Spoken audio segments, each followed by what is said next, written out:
નમસ્તે દર્શક મિત્રો,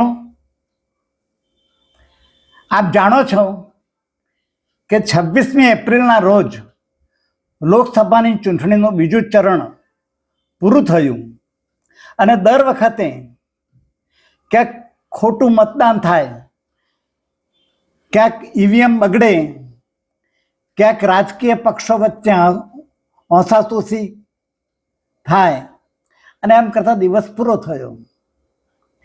આમ કુલ પહેલા અને બીજા ચરણની થઈ અને 190 બેઠકો એટલે કે લગભગ જે ટોટલ બેઠકો છે તેના 34% જેટલી બેઠકોની ચૂંટણી પૂરી થઈ. 1/3 જેટલું ઇલેક્શન પૂરું થઈ ગયું. ચૂંટણી થયા પછી મોડી રાત સુધી એવા અહેવાલો આવતા રહ્યા કે પહેલા ચરણની માફક બીજા ચરણની ચૂંટણીમાં પણ કંઈક ભાજપનું ધોવાણ થયું છે. ભાજપના જે માનવાવાળા હતા એ લોકો મત આપવા માટે ગયા નથી અને મુસ્લિમો માટે જે ઉચ્ચારણો કર્યા તેની ભાજપ ઉપર અવરી અસર થઈ છે. ત્રીજા ચરણ માટે વળી નવો તુક્કો લાવશે કે કેમ એ જોવાનું રહ્યું. જોકે યોગીજીએ ગૌ હત્યાનો પ્રશ્ન ઊભો કરેલ પણ તે લાંબો ટકી શકે તેમ નથી અને ટક્યો પણ નહીં, કારણ કે ભાજપના રાજ્યોમાં ગૌ હત્યા થાય છે, ગૌ માંસનો વેપાર થાય છે, જેમાં ભાજપ તથા બજરંગ દળવાળા પણ સંડોવાયેલા હોય છે. મોદી સાહેબે સૂર બદલ્યો છે અને હવે ધીરે ધીરે ભાષા પણ બદલવા માંડ્યા છે.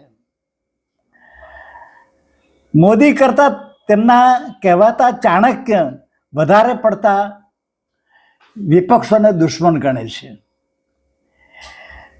તેમણે એવી જાહેરાત કરી કે વોટ લાવો, મત લાવો અને મિનિસ્ટર પદ મેળવો, પણ ક્યાં આગળ તમારી સરકાર થાય તો ને એ પૂછવાની જરૂર છે. અમિતભાઈએ તો એટલા બધા બોખરાઈ ગયા છે કે જે તે મંત્રીઓને હવે દબડાવવા લાગ્યા છે. અરે શાહ સાહેબ, ઘરે ગયા પછી કે ભાજપ કદાચ હારી જાય તે પછી તમને કોઈ નમસ્તે કહે એવા સંબંધો તો રાખો. ઘણા ભાજપાઈ મિત્રો મળ્યા, તેમણે કહ્યું કે ભાજપ હવે જાય છે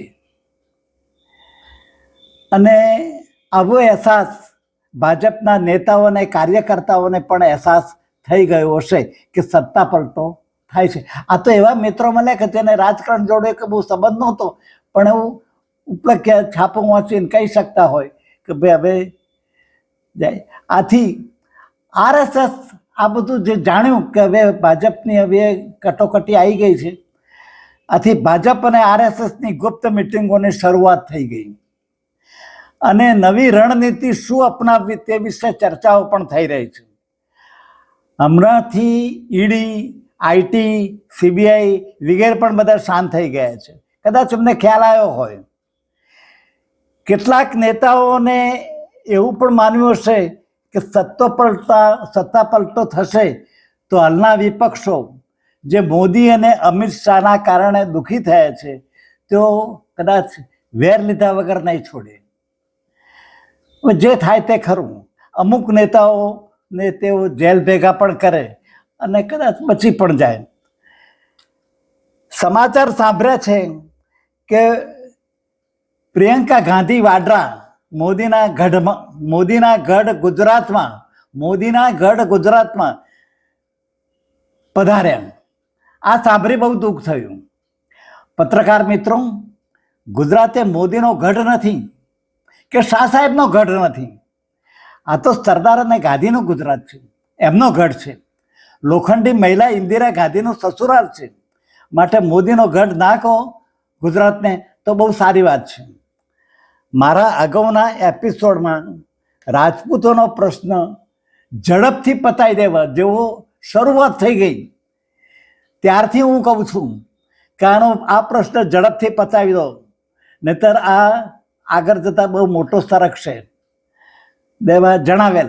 પણ ભાજપની નેતાગીરી એને બહુ સામાન્ય પ્રશ્ન સમજતી હતી, અથવા તો રાજપૂતોના મતની એમને કોઈ ગણતરી જ ના હોય કે હવે ગામની અંદરમાં 10-15 ગરાસિયા કે ઠાકોરો કો દરબારો રહેતા હોય, એમના મત નહીં મળે તો શું છે, આવું એ લોકોના મગજમાં કદાચ હોય. ગૃહમંત્રી અમિતભાઈ શાહ હવે ઘોંઘા થયા છે અને દોડાદોડી કરે છે. હવે ખેડૂતના ઘર એક ગંજીની અંદર આગ લાગે ત્યારે જે ન ભર્યું હોય ગંજીમાં ઘાસ એ જુદું પાડી અને બચાવવા માટે કોશિશ કરે. બરોબર? એટલે હવે ભાજપ પણ બાકીની બેઠકો જેનું મતદાન નથી થયું તે ભાજપ માટે બચી જાય તે માટે 300 જેટલા નેતાઓને મિટિંગ બોલાવી અને અહેવાલ પણ મેળવે છે. હમણાં વડોદરા ખાતે એમણે રોડ શો યોજ્યો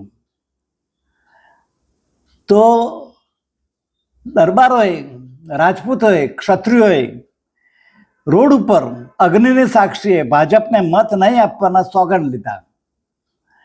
ભૂતપૂર્વ મુખ્યમંત્રી શ્રી શંકરસિંહ વાઘેલાએ જણાવેલ કે ભાજપની 50 બેઠકો ઉપર આ સ્વાભિમાન આંદોલન અસર કરશે અને એમ થઈને જ રહ્યું. ચૂંટણીના બીજા ચરણમાં ઠાકુરો પણ ભર્યા અને એ ઠાકુરો છેક અમેઠી સુધી પહોંચ્યા. ઉત્તર ગુજરાતમાં ઠાકોરો ક્ષત્રિયો જોડે ભર્યા. આ ચાણક્યની બુદ્ધિ છે અમિતભાઈ શાહની. હવે બીજી વાત કે મહારાષ્ટ્રમાં વિપરીત પરિસ્થિતિ છે, જ્યાં અજીત પવાર દાદા જે ભાજપમાં જોડાયેલા ના મિત્રો છગન ભુજબળ ને પ્રફુલ્લ પટેલના આન તેને બધાને લઈને એમાંથી છગન ભુજબળ કબૂલ કરે છે કે મહારાષ્ટ્રમાં પવાર એટલે શરદ પવાર, અજીત પવાર નહીં, શરદ પવાર એટલે એમના કાકા અને ઉદ્ધવ ઠાકરે ની લહેર છે. એમનું વર્ચસ્વ વધારે, સહાનુભૂતિ એમને મળી છે. અને કોના કારણે અને કોના પ્રત્યે દ્વેષ થયો છે? ભાજપ માટે. અજીત પવાર, છગન ભુજબળ, પ્રફુલ્લ પટેલ વગેરે પોતાની જાત બચાવવા તે સમયે પોતાનો પક્ષ છોડી ભાજપમાં ભરી ક્લીન ચીટ મેળવેલ છે. પણ સત્તા પલટો થશે તો આ ફાઇલો કદાચ ફરીથી ફંગોરવામાં આવે તે પણ તેઓ જાણે છે. હિમાચલ પ્રદેશમાં અનુરાગ ઠાકુર,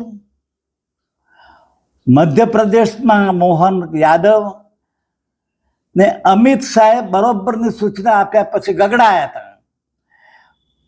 હવે ગમે તેમાં ઉચ્ચારણો કરવા લાગ્યા છે. એક સમયે વસુંધરાજી અને મધ્યપ્રદેશના શિવરાજસિંહને હાસ્યામાં ધકેલી દીધા.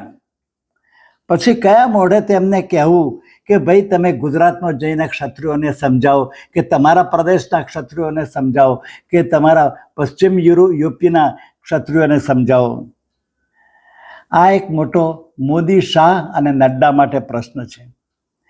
ત્યારે તેજસ્વી યાદવ અને રાહુલજી મોદીને જડબાતોડ જવાબ આપી રહ્યા છે. તેઓ કહે છે કે દલિતો, પીડિતો, આદિવાસીઓના હક અને સંવિધાન અમે છીએ ત્યાં સુધી સુરક્ષિત છે. મોદી ભલે સાંપ્રદાયિક ધ્રુવીકરણ કરે માગતા હોય પણ કે આરક્ષણ નાબૂદી કરવા માગતા હોય, પણ તે શક્ય નથી જ્યાં સુધી અમે જીવીએ છીએ ત્યાં સુધી. મોદી છે ત્યાં સુધી તેજસ્વી તો વળી એટલે કે છે કે મોદી છે ત્યાં સુધી ગરીબાઈ, મોંઘવારી અને બેકારી ઘટવાની નથી, વધી જવાની છે.